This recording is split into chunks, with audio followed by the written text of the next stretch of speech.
Ora vivam, hoje vamos fazer uma abordagem dos motores de passo, centrada essencialmente no porquê do seu consumo e como obtermos um valor aproximado daquilo que realmente o nosso motor vai consumir. Para isso, vamos, numa seleção de motores que eu realizei anteriormente, realizar as medidas em termos de impedâncias em ohms, portanto, da bobina, ou de cada uma das bobinas, e do seu valor em ares. Portanto, vamos socorrer ao multímetro. A configuração dos pinos é semelhante em todos os motores. Tivemos o cuidado de, ao fazer a ficha, os dois pinos do meio serem os pontos comuns das bobinas e os extremos serem a bobina propriamente dita, ou a saída da bobina propriamente dita. Portanto, nós temos aqui a primeira bobina com 35.5, segunda bobina com 35.8, terceira bobina com 36.4 e a quarta bobina com 36.2. Portanto, ou seja, estas 4 bobinas deste motor, portanto, é um motor com 6 fios, haverá motores que saem só 5 fios, no caso deste saem 6. Portanto, as duas bobinas chegam ao exterior isoladas, os dois campos de bobinas chegam ao exterior isoladas uma da outra, portanto, ou seja, esta bobina do lado direito não tem nada a ver com a do lado esquerdo. Portanto, são 3 pinos para as duas bobinas do lado esquerdo, 3 pinos para as duas bobinas do lado direito. O nosso primeiro motor, a medida está realizada. Vamos repetir este processo para os nossos motores, o motor 2, o motor 3, 4, 5 e nós agora vamos saltar já para o motor 6 para não vos estar aqui a amassar com um processo repetitivo e que obedece à mesma configuração das fichas, portanto, para todos os motores. Este motor tem qualquer coisa como 1 ohm de impedância por bobina, portanto, são as nossas 4 bobinas, portanto, medimos a 1, a 2, a 3,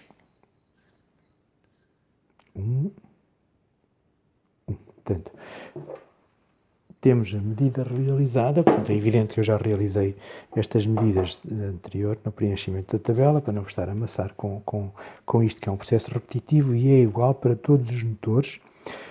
Tendem atenção que alguns motores, conforme eu disse, podem vir só 5 fios, que é o caso, por exemplo, deste motor. 1, 2, 3, 4, 5, mas se nós repararmos aqui no circuito impresso temos os 6 pinos e os 2 pinos do meio estão chantados, portanto, ou seja, quando eu chego aqui à minha ficha do exterior, eu já só trago 5 fios, portanto, ou seja, 1, 2, 3, 4, 5 fios. Este processo pode ser com outro aspecto, mas o princípio é sempre o mesmo. Este aqui, portanto, só vem mesmo 5 fios do interior do motor, ou seja, temos 1, 2, 3, 4, 5 fios. Mas, no entanto, nós aqui, portanto, configuramos com 6 pontos. Portanto, os 2 pontos do meio estão chantados com o fio preto, que é o ponto comum, de forma a conseguirmos a mesma configuração da ficha, ok? Portanto, agora vamos realizar o mesmo passo em todos os motores, mas para obtermos o seu valor em termos de henries. Portanto, para isso vamos socorrer aqui deste aparelhito de construção caseira e que nos vai permitir, portanto, obter o valor em termos de milihenries da bobina, ou seja, é o ponto comum, ligamos um dos nossos condutores, vamos passar isto para LX, bobina 1, 80 milihenries, bobina 2, 8094, bobina 3, 8075, 8079. Portanto, vamos já para o nosso motor 6, uma vez, como eu já disse, para não vos estar a amassar, já preenchi ou já pré-preenchi a nossa tabelazinha. Temos aqui, portanto, qualquer coisa como 2.262, 2.35,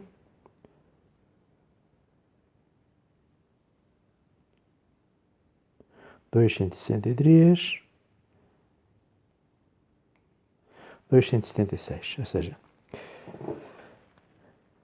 temos as medidas realizadas, ou pelo menos a forma como elas se efetuam, portanto, e agora a nossa tabelazinha vai resultar nisto. Os nossos 6 motores, medimos o primeiro, medimos o sexto, impedância, portanto, aqui era 1 ohm, ok? E é baseado nesta tabela que nós vamos agora realizar o resto da nossa experiência, ok? Tratam-se de motores unipolares, portanto, eu já disse que os 2 pinos do meio estão chantados, portanto, na configuração das nossas fichas. Okay?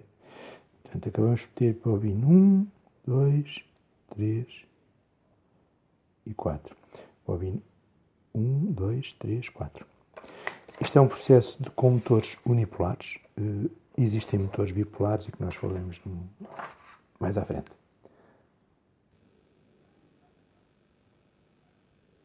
Bom, já temos o nosso motor número 1 ligado ao nosso driver que vem aqui da placazita de controle.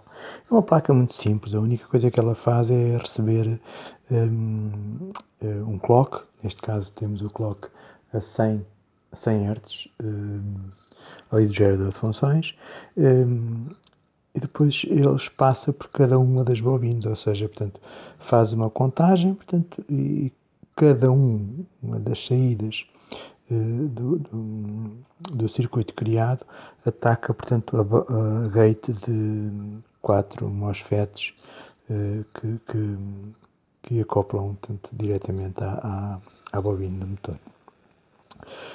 Temos o nosso miliamperímetro ligado em série com o coletor, ou neste caso o ponto comum dos diodos de proteção, para nos mostrar a corrente que resulta, portanto, da polarização da bobina do motor e que é escoada através daqueles diodos, portanto, ou seja, a chamada corrente reativa, ou que resulta da memória que a bobina possui, quando é atravessada por uma corrente, cria-se o campo magnético. Quando ela deixa de ser atravessada por essa corrente, o campo magnético que se criou é escoado através da própria bobina, portanto, ou seja, é como se a bobina tivesse um efeito de memória, portanto, é como, não tem mesmo, e cria, portanto, uma corrente inversa em relação àquilo que estava a acontecer e que é escoada através do resto do circuito.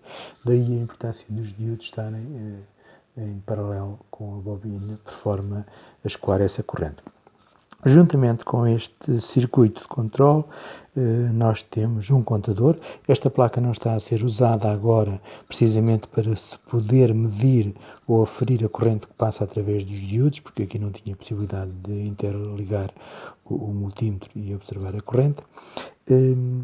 Existe um contador que nos dá a noção dos impulsos necessários para que o motor dê uma volta, portanto, tenha um pequeno sensor que detecta, portanto, quando o motor realiza uma volta completa. Para o nosso motor número 1, temos uma fonte de tensão de 12 volts, consumo fixo na fonte de 60 mA, que é o que o circuito em vazio pede, ou seja, sem o motor acionado. Ao acionarmos o motor, verificamos, portanto, que a intensidade passa para os 360 mA, portanto, conforme se vê ali na fonte, e a intensidade dos diodos situa nos 90 mA. Como estamos a medir uma escala de 10 A, há ali um erro, uma margem de erro.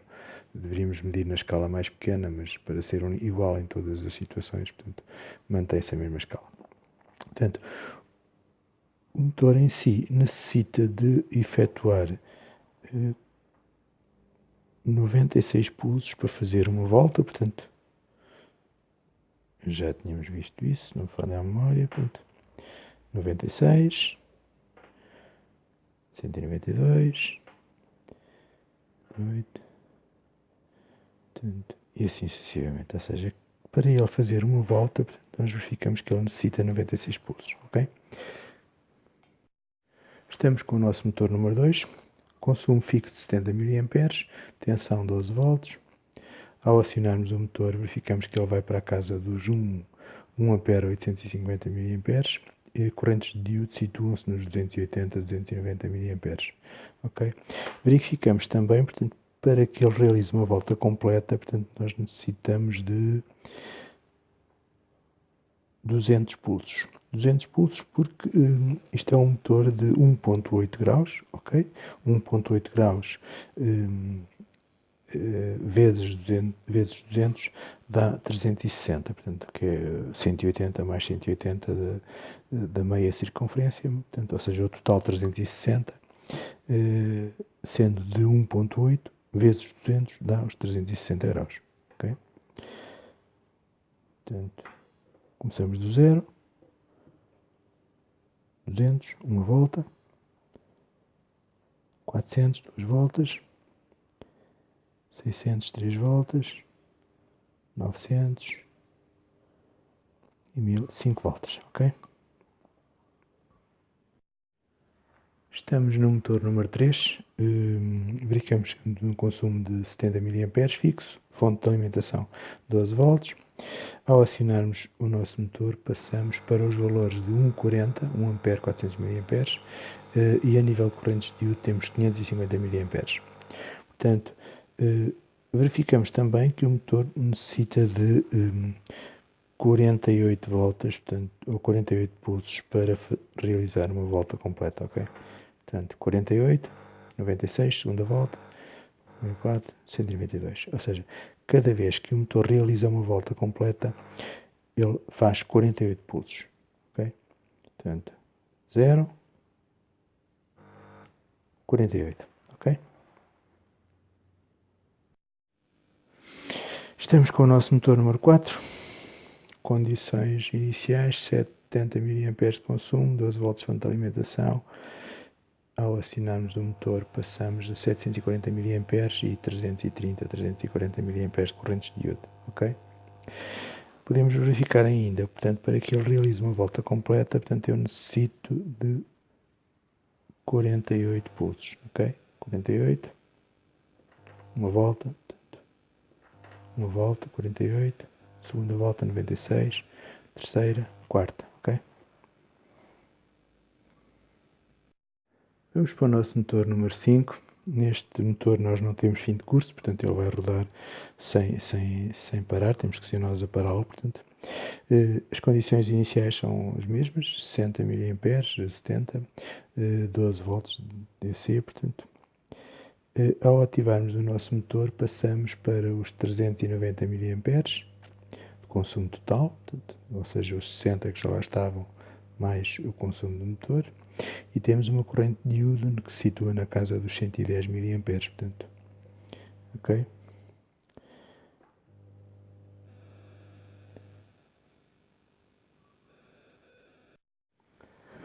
Para o teste com o nosso motor número 6, fizemos uma alteração que foi colocar a fonte a fornecer somente 7 volts e colocámos-la também em paralelo, porque as correntes que lidamos agora são mais elevadas, pois 12 volts a dividir por 1 ohm seriam 12 amperes, o que é manifestamente elevado para os contactos da breadboard.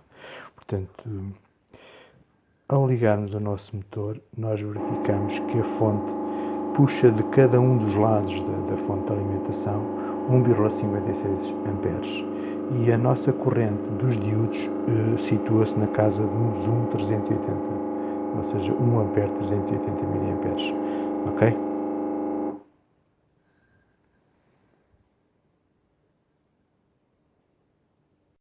Vamos agora constatar os efeitos da ausência de um dos diodos do circuito. Ou seja, vamos desligar, portanto, o diodo da quarta bobina, neste caso, vamos colocar os sinais no nosso osciloscópio, ponta 1, ponta 2, nós mudamos o sinal, portanto, ou seja, temos os dois sinais GND referenciados neste traço, no primeiro traço do fundo do osciloscópio, para ser mais fácil visualizar o efeito, ok? Para conseguirmos apanhar na tela toda, portanto, o efeito da ausência do diodo.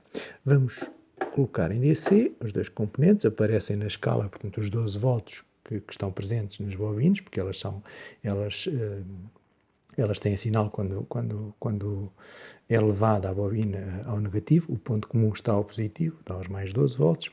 E agora, ao colocar o motor em andamento, eu vou utilizar um motor 5, podia usar outros qualquer, mas neste caso usamos o 5, nós verificamos que a bobina que não tem diodo aparece aqui com um sinal instável, portanto, no osciloscópio. Ao passarmos para o canal que tem diodo, verificamos que o sinal fica estável, limpo. Portanto, nós estamos a usar 348 Hz em termos de sinal. Portanto, é claro que se tornarmos o sinal mais elevado, começamos a perder passos no motor, não é? Portanto, ele começa a falhar e visualiza-se ali. Portanto, nós queremos o sinal. Ora, com diodo, sem diodo.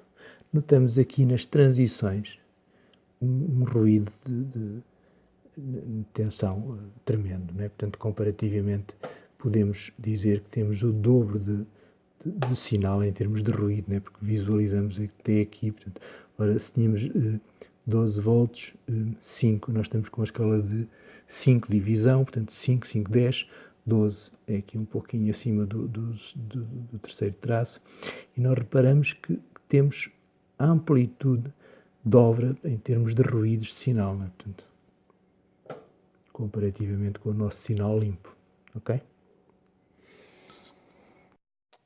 Vamos olhar agora para o nosso esquema elétrico, portanto, da placa dos drivers do motor de passo. Nós temos 4 MOSFETs, temos a nossa fichazinha, o nosso conector modelo, que tem os 2 pinos no meio chantados, portanto, neste caso estão ao mais, ou ao VCC, portanto, que utilizarmos. Os 2 pinos de extremo de cada um dos lados são as pontas da bobina. Os nossos diodos de proteção, 4 optocopuladores para isolamento elétrico ou galvânico do resto do circuito, no caso de utilizarmos alimentações diferentes. Vamos supor que temos 24 volts aqui para o motor e temos 12 volts para o nosso circuito lógico, portanto é uma forma de isolar o circuito, ok? Este é o esquema da placa de potência. Agora temos o nosso esquema, portanto, o nosso esquema elétrico para o contador que utilizamos, bem como dos circuitos que utilizamos para controlar o fim de curso de cada uma das voltas, não, ok?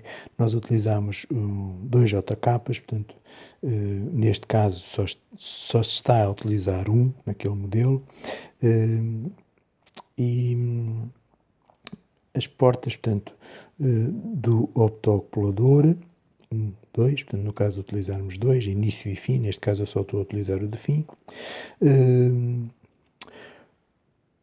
A entrada do sinal dos optocopuladores, que aqui aparecem como BTNs, portanto podemos usar um impulso provocado por um reader ou por um contacto magnético, ou neste caso eu utilizei do optocopulador, e pronto, é um contador simples. Temos aqui, portanto, um socket de 40 pinos para suportar os 4 LCDs, a configuração dos LCDs, G, F, A, B, C, CD.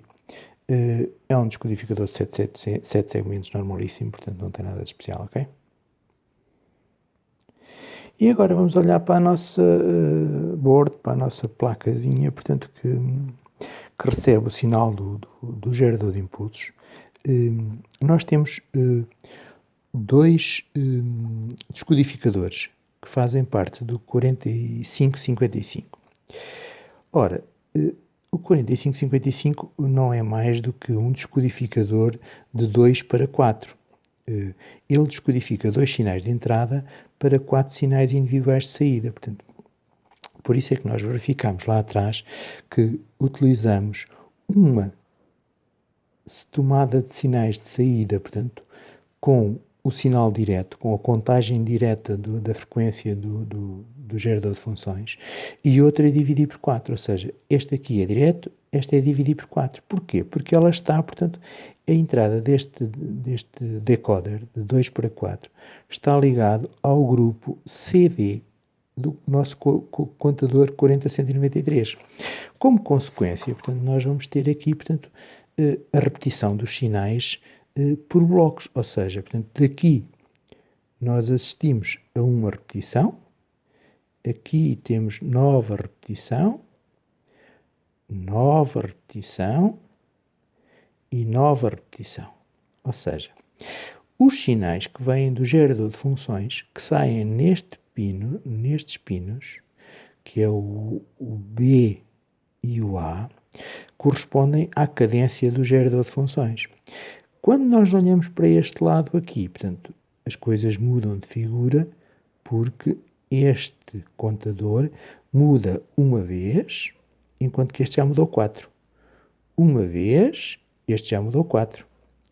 Mais uma vez, este já mudou 4. Mais uma vez, e este mudou 4. Ou seja, temos o pino AB, C, D. Neste, contamos com a cadência do gerador. Neste, contamos com a cadência do gerador dividido por 4, ok?